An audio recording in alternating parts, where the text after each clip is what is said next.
सभी को सादर जय जय। श्री 1008 आदिनाथ दिगंबर जैन मंदिर आप सभी के समक्ष लेकर आ रहा है चारों गति में भ्रमण की कथा। जय जिनेंद्र, आज हम दोनों आप सभी को चारों गतियों के दुखों से अवगत कराएंगे। दीदी, ये गति क्या होता है? जीव की विशेष अवस्था को हम गति कहते हैं।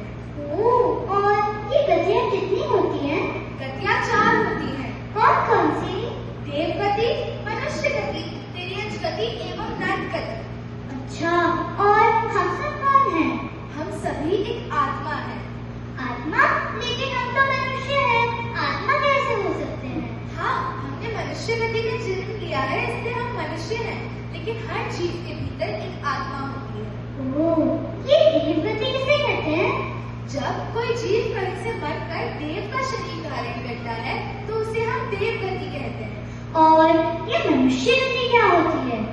जब कोई जीव कहीं से मरकर मनुष्य का शरीर धारण करता है तो उसे मनुष्य गति कहते हैं। ये तिर्यंच गति किसे कहते हैं? जब कोई जीव कहीं से मरकर एक जानवर बनता है उसे तिर्यंच पर्याय कहते हैं। और हाँ, वो नरक गति क्या होती है? जब कोई जीव कहीं से मरकर एक नारकी का शरीर धारण करता है तो उसे हम नरक गति कहते हैं। ओह, लेकिन हम इस तरह इस संसार में भटकते ही क्यों रहते हैं? क्योंकि जैसे कर्म हम करते हैं शुभ और अशुभ, इसलिए हम भ्रमण ही करते रहते हैं। कर्म? कैसे कर्म? वो तो हम इनसे ही पूछ लेते हैं। क्यों जीव, तुमने देव शरीर कैसे धारण किया? मैं देव इसीलिए बना क्योंकि मैंने अपने पिछले भाव में साधु संतों की तरह सरल जीवन जिया और अपने मन में किसी के प्रति कोई बैर नहीं रखा। क्यों मनुष्य, तुमने मनुष्य का शरीर कैसे धारण किया? मेरा स्वभाव बहुत सरल था और मैंने अल्प परिग्रह किया, इसलिए मेरे को मनुष्य गति मिली। क्यों सी, तुमने कैसे तिर्यंच पर्याय प्राप्त की? मैंने पिछले जन्म में मायाकारी, छल कपट एवं दूसरों को दुख पहुंचाया है, इसीलिए अब मुझे तिर्यंच गति में का बंध हुआ है।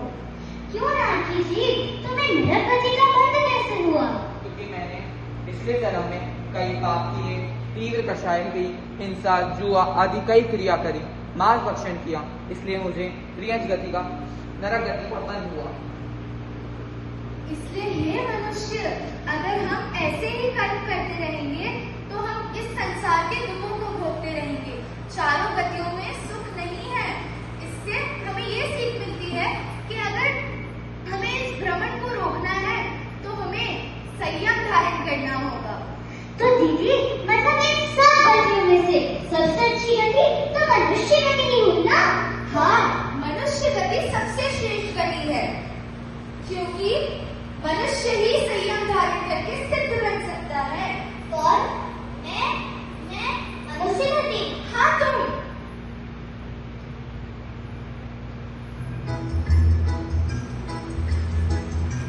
चार गति के पार से सिद्धों का संदेश, चार गति के पार से सिद्धों का